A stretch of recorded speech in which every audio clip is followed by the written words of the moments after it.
আসসালামু আলাইকুম। মন্ডল স্মল কিচেনে আরও একবার সকলকে ওয়েলকাম জানাচ্ছি ডিম ও আলুর চপ রেসিপিটি দেখার জন্য। একরকমভাবে আলুর পুর বানিয়ে দুটি ভিন্ন স্বাদের চপ বানিয়ে দেখাবো। তাহলে কথা না বাড়িয়ে দেখে নিন আমি কিভাবে এই চপ বানিয়ে থাকি। প্রথমেই কড়াই গরম করে 2 টেবিল চামচ সরিষার তেল দিয়ে দিলাম। তেল গরম হলে দিচ্ছি দুটো বড় সাইজের পেঁয়াজ কুচি। পেঁয়াজগুলো সোনালি কালার করে ভেজে নিচ্ছি। পেঁয়াজ সোনালি কালার করে ভাজা হয়ে গেলে দিচ্ছি 1 টেবিল চামচ কাঁচা লঙ্কা কুচি। পেঁয়াজ ও লঙ্কা আবারও খানিকক্ষণ ভেজে নিব। এবার দিচ্ছি 1 টেবিল চামচ ভাজা জিরের গুঁড়ো, 1 টেবিল চামচ চাট মশলা, স্বাদ মতো লঙ্কা গুঁড়ো, দিয়ে দিচ্ছি স্বাদ মতো লবণ। এখানে আমি 500 গ্রাম আলু সেদ্ধ করে ভালোভাবে ম্যাশ করে নিয়েছি।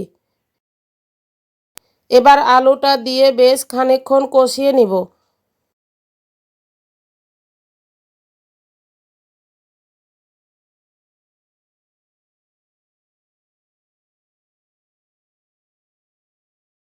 এবার দিচ্ছি 1 টেবিল চামচ টমেটো সস, 1 চামচ শাহি গরম মশলা গুঁড়ো,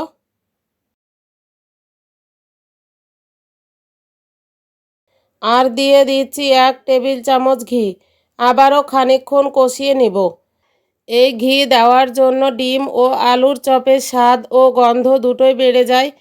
এই পর্যায়ে একটা ছোট্ট অনুরোধ করে যাচ্ছি, আপনি যদি আমার চ্যানেলে নতুন হয়ে থাকেন তাহলে চ্যানেলটা সাবস্ক্রাইব করে পাশে থাকা বেল আইকনটি বাজিয়ে অবশ্যই ওয়ালে প্রেস করে রাখবেন পরের রেসিপির আপডেট সবার আগে পাওয়ার জন্য। এই তো আমার আলুর পুর রেডি হয়ে গিয়েছে, রেখে দিচ্ছি ঠান্ডা হওয়ার জন্য।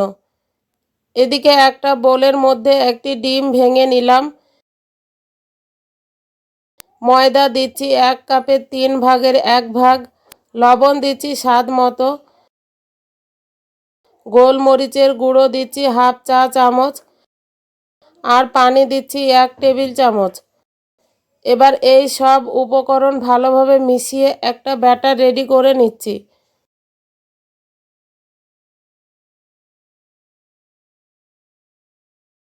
এখানে আমি দুটো সেদ্ধ ডিম 8 ভাগে ভাগ করে কেটে নিয়েছি। ডিমে সামান্য গোলমরিচ গুঁড়ো আর সামান্য একটু লবণ ছড়িয়ে দিচ্ছি। এবার একটু বেশি পরিমাণে আলুর পুর হাতে নিয়ে এইভাবে চ্যাপ্টা করে নিলাম।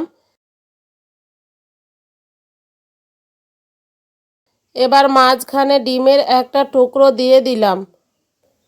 এবার আমি চপের একটা সুন্দর শেপ দিয়ে নিচ্ছি।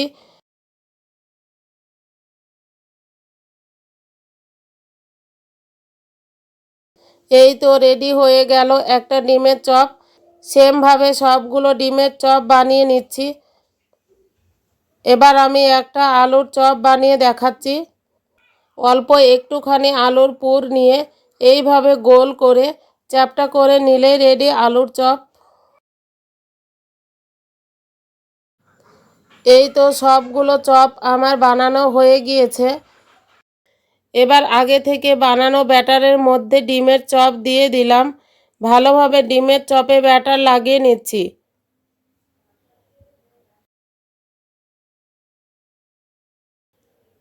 এবার আমি ডিমের চপে ভালোভাবে ব্রেড ক্রাম্বস লাগিয়ে নিচ্ছি।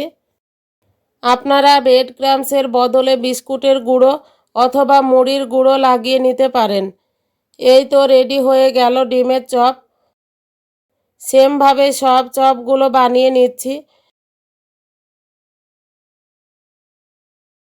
চপ ভাজার জন্য কড়াইয়ে পর্যাপ্ত পরিমাণ সয়াবিন তেল গরম করে নিয়েছি।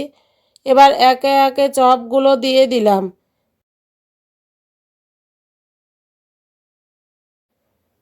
খানিকক্ষণ পরে উল্টে দিচ্ছি। এই চপগুলো ভাজার সময় প্রথম থেকে শেষ পর্যন্ত চুলার আঁচ থাকবে মিডিয়ামে।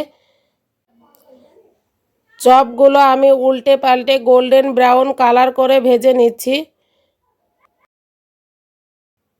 এই তো চপগুলো আমার ভাজা হয়ে গিয়েছে, তেল ঝরিয়ে তুলে নিচ্ছি।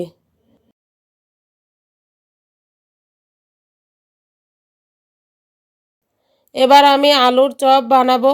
তার জন্য একটা বোলের মধ্যে নিচ্ছি 1 কাপ বেসন আর 3 টেবিল চামচ আলো চালের আটা বা আতপ চালের গুঁড়ো, দিচ্ছি স্বাদ মতো লবণ, দিচ্ছি হাফ চা চামচ হলুদের গুঁড়ো আর বেকিং পাউডার দিচ্ছি হাফ চা চামচ।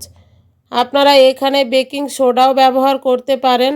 বেকিং সোডা ব্যবহার করলে 1 চামচের 4 ভাগের 1 ভাগ দিলেই হবে। এবার এই সব উপকরণ ভালোভাবে মিশিয়ে নিচ্ছি। এবার অল্প অল্প করে পানি দিয়ে একটা ব্যাটার রেডি করে নিব। প্রথমে হাফ কাপের মতো পানি দিয়ে 3 থেকে 4 মিনিট ভালোভাবে ফেটিয়ে নিচ্ছি।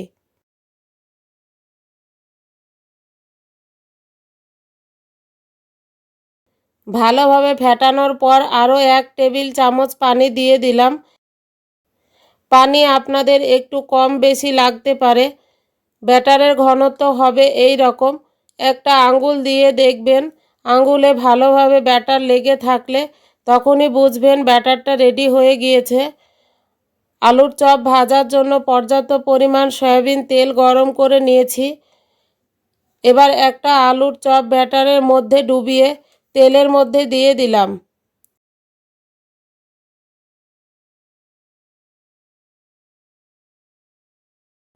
খানিকক্ষণ পরে উল্টে দিচ্ছি।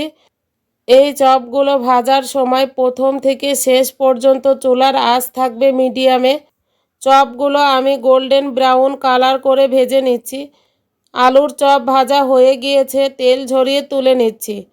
এই রেসিপি যদি ভালো লেগে থাকে তাহলে একটা লাইক অবশ্যই দিবেন। আজ এই পর্যন্ত থাক, কথা হবে নতুন কোনো রেসিপি নিয়ে। ভিডিওটা সম্পূর্ণ দেখার জন্য ধন্যবাদ। আসসালামু আলাইকুম।